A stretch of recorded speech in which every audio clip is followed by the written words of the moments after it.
برادران اسلام، السلام علیکم ورحمۃ اللہ وبرکاتہ۔ نحمدہ ونصلی علی رسولہ الکریم، اما بعد۔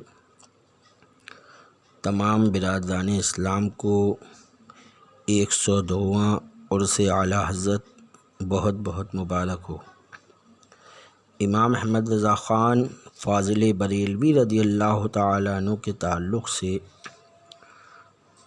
کچھ حاسدین نے عوام الناس کو یہ ذہن فکر دینے کی کوشش کی کہ اعلیٰ حضرت تو مولوی تھے، وہ اللہ کے ولی تھوڑی تھے۔ یعنی عوام کو یہ ذہن و فکر دینے کی کوشش کی گئی کہ جو مولوی ہوتا ہے وہ ولی نہیں ہوتا، جبکہ یہ بات بالکل جھوٹ ہے۔ سچ تو یہ ہے کہ بغیر عالم ہوئے کوئی ولی ہو ہی نہیں سکتا، کیونکہ شریعت پہلے ہے، طریقت بعد میں۔ بغیر شریعت پر چلے طریقت نہیں مل سکتی، اور شریعت پر عمل بغیر علم کے نہیں ہو سکتا۔ اللہ نے کبھی کسی جاہل کو ولی نہیں بنایا، لہٰذا ولی کا عالم ہونا ضروری ہے۔ لہٰذا اعلیٰ حضرت اپنے زمانے کے سب سے بڑے عالم اور ولی کامل تھے۔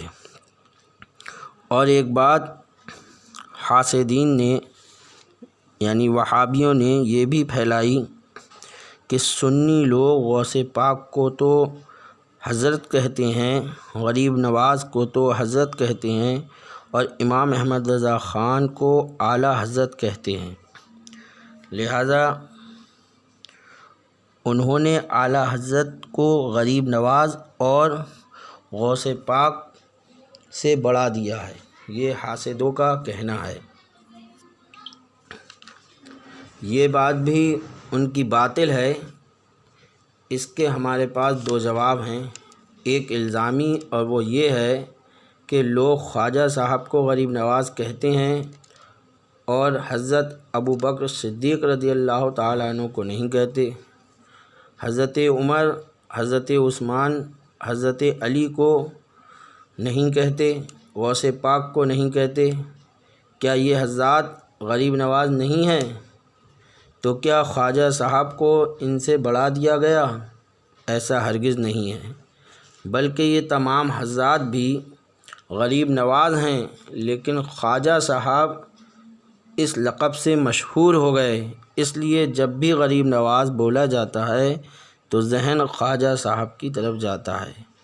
ایسے ہی غوث اعظم اور خواجہ غریب نواز اعلیٰ حضرت ہی نہیں بلکہ اعلیٰ حضرت سے بھی اعلیٰ حضرت ہیں، لیکن اعلیٰ حضرت اس لقب سے مشہور ہو گئے، اس کا یہ مطلب ہرگز نہیں ہے کہ وہ غوث اعظم یا غریب نواز سے بڑھ گئے۔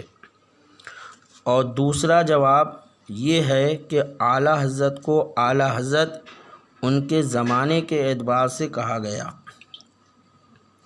یعنی اعلیٰ حضرت کے زمانے میں جتنے حضرت تھے ان سب سے آپ اعلیٰ تھے، یوں آپ کو اعلیٰ حضرت کہا گیا۔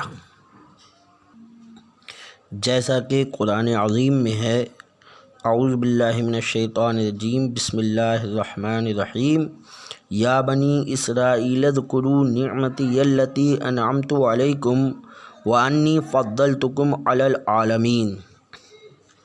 یعنی اے بنی اسرائیل، یاد کرو میرا وہ احسان جو میں نے تم پر کیا، اور یہ کہ سارے زمانے پر تمہیں بڑائی دی۔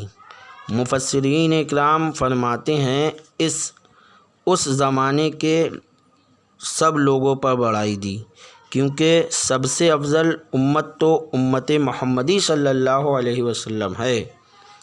لہٰذا جو بنی اسرائیل کو کہا گیا، اللہ تعالیٰ نے قرآن میں فرمایا کہ اے بنی اسرائیل، یاد کرو میرا وہ احسان جو میں نے تم پر کیا، اور یہ کہ اس سارے زمانے پر تمہیں بڑائی دی، یعنی اپنے زمانے میں جو ہے جتنے اور لوگ ہیں ان میں بنی اسرائیل سب سے افضل ہیں۔ یہ مفسرین اکرام فرماتے ہیں۔ یہ مطلب نہیں ہو جائے گا کہ سارے زمانوں میں افضل ہیں، کیونکہ سارے زمانے میں تو امت محمدی صلی اللہ علیہ وسلم سب سے افضل و اعلیٰ ہے۔ اسی طرح اعلیٰ حضرت بھی اپنے زمانے کے تمام حضرتوں میں سب سے اعلیٰ تھے۔ یہ مطلب ہرگز نہیں ہوگا کہ آپ غوث پاک سے بھی اعلیٰ ہو گئے، خواجہ صاحب سے بھی اعلیٰ ہو گئے، حضرت ابوبکر سے بھی اعلیٰ ہو گئے، ایسا نہیں ہے، بلکہ اپنے زمانے کے تمام حضرتوں میں اعلیٰ حضرت سب سے اعلیٰ ہیں۔ وما علینا الا البلاغ۔